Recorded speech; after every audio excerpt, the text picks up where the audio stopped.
Shalom, saudara-saudariku yang dikasihi Tuhan. Selamat berjumpa kembali dalam program Renungan Rohani Insani, Inspirasi Sabda Allah hari ini, Kamis 17 September 2020, bersama saya, Pastor Marcel Lolo Tandung. Kita berdoa dalam nama Bapa dan Putera dan Roh Kudus. Amin. Allah Bapa yang Maha Baik, Engkau memanggil kami untuk selalu datang dari hadirat-Mu, supaya kami beroleh rahmat, sukacita, keselamatan, meski kami penuh dengan kelemahan dan dosa. Demi Kristus Tuhan kami. Amin. Mari kita mendengarkan sabda Tuhan hari ini dari Injil Lukas bab 7 ayat 36 sampai 50.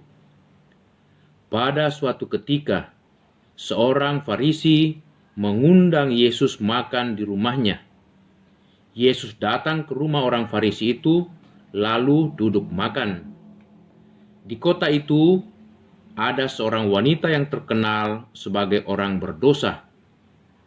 Ketika mendengar bahwa Yesus sedang makan di rumah orang Farisi itu, datanglah ia membawa buli-buli pualam berisi minyak wangi.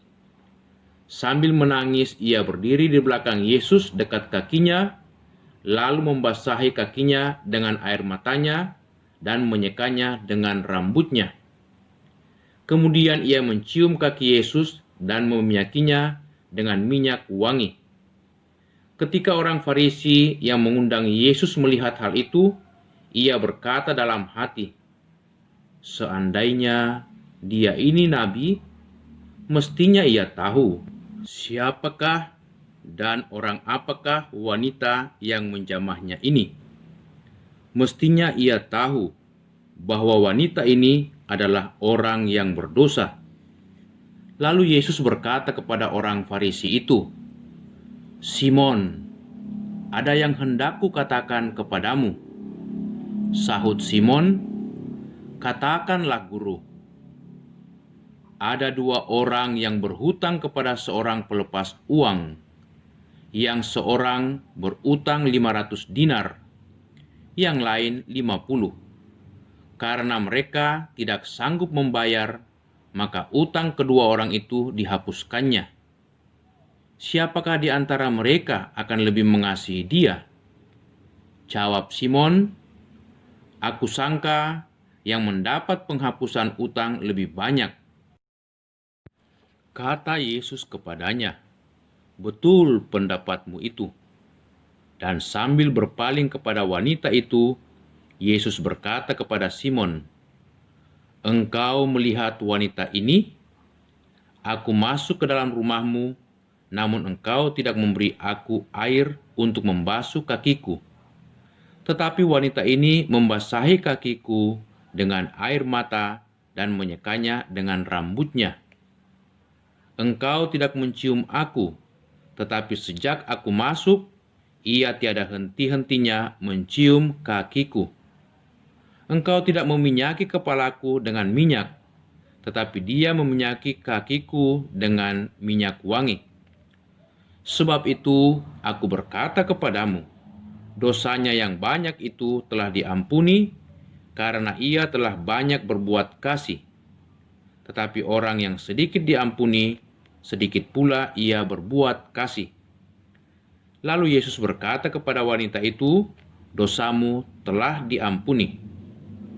Orang-orang yang makan bersama Yesus berpikir dalam hati, "Siapakah dia ini? Maka ia dapat mengampuni dosa." Tetapi Yesus berkata kepada wanita itu, "Imanmu telah menyelamatkan dikau. Pergilah dengan selamat." Demikianlah Injil Tuhan. Terpujilah Kristus. Dosanya yang banyak itu telah diampuni, karena ia telah banyak berbuat kasih. Tetapi orang yang sedikit diampuni, sedikit pula ia berbuat kasih. Saudara-saudariku, dari perikop ini kita mendengarkan dua adegan yang sangat kontras atau bertentangan satu sama lain. Pertama, sikap orang Farisi yang selalu merasa diri benar saat ia mengundang Yesus datang ke rumahnya untuk makan bersama. Ia menjudge orang lain sebagai pendosa. Lalu adegan yang kedua, sikap wanita pendosa ini yang datang di hadirat Yesus, masuk ke rumah orang Farisi. Ia tidak merasa malu sama sekali dengan kedosaannya, walaupun dijudge atau dihakimi sebagai pendosa.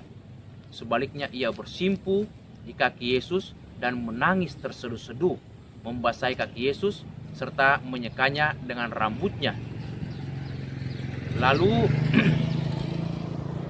karena rasa gembiranya boleh berjumpa dengan Yesus, rasa terima kasihnya boleh diterima oleh Yesus, ia meminyaki kepala Yesus dengan minyak yang sangat mahal, minyak walam. Itu artinya bahwa wanita ini merasa kasih Yesus begitu banyak dialami dalam hidup, sehingga ia juga mau membalas kasih Yesus dengan memberikan yang terbaik kepada Yesus. Nah, saudara-saudari, apa yang bisa kita renungkan dari peristiwa ini? Pertama, bahwa gereja kita semua membutuhkan sikap seperti wanita pendosa ini. Tidak malu untuk datang di hadirat Yesus, mohon belas kasihan, mohon pengampunan, karena kita menyadari akan segala kesalahan dan dosa kita. Kedua, kita tidak boleh menghakimi orang lain, bahkan merasa diri jauh lebih baik atau lebih benar daripada orang lain. Sikap ini menjauhkan kita dari sikap rendah hati dan sikap untuk senantiasa mohon belas kasihan, pengampunan dari Tuhan, karena kita selalu merasa diri jauh lebih baik, lebih benar. Tetapi kita mesti bersikap seperti seorang wanita pendosa, rendah hati, tanpa malu datang di hadirat Tuhan.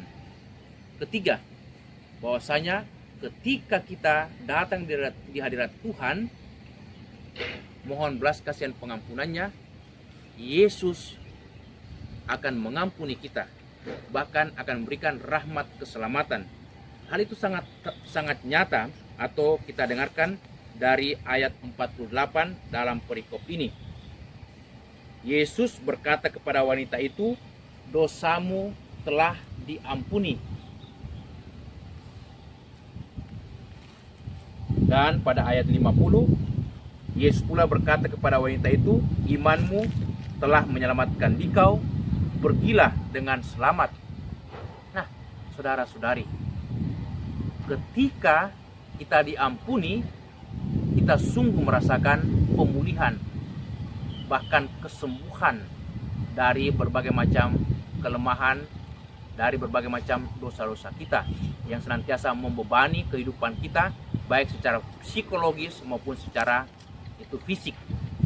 Bahkan lebih daripada itu, saat kita mengalami pengampunan dari Tuhan Yesus, kita juga akan beroleh rahmat, keselamatan, sukacita, kebahagiaan yang melimpah ruah. Itulah yang kita butuhkan dalam hidup. Seperti wanita pendosa ini, bersikap rendah hati, tanpa malu dan terbuka, datang di hadirat Tuhan, bahkan senantiasa mau mengasihi Tuhan seperti wanita ini, menyumbangkan atau mempersembahkan minyak walam yang termahal sebagai tanda kasihnya. Karena apa? Karena kita tahu Yesus jauh lebih banyak berbuat kasih kepada kita, yang mana kita mengalami bahwa kita telah ditebus dari dosa-dosa kita melalui sengsara, derita, wafat Yesus di kayu salib. Itulah karunia terbesar, karena kita diberikan iman akan Yesus yang senantiasa mencintai kita, bahkan menyelamatkan kita. Semoga kita berani bersikap seperti seorang wanita ini, untuk selalu rendah hati dan tidak malu menyadari atau mengakui kelemahan dan dosa kita, supaya kita mohon belas kasihan pengampunan Tuhan. Amin. Kita berdoa.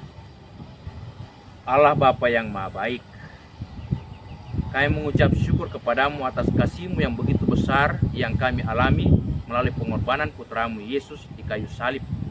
Semoga kami tidak malu mengakui kelemahan dosa kami, dan datang di hadirat-Mu, mohon pengampunan, rahmat, dan keselamatan. Demi Kristus Tuhan kami. Amin. Semoga saudaraku sekalian diberkati Allah yang Maha Kuasa, dalam nama Bapa dan Putera dan Roh Kudus. Amin. Terima kasih buat sahabat-sahabatku yang dengan setia mendengarkan renungan rohani dari channel Insani, Inspirasi Sabda Allah hari ini. Semoga saudara-saudariku selalu diberkati oleh Allah dalam keluarga, aktivitas, dan semua pelayanan kita. Amin.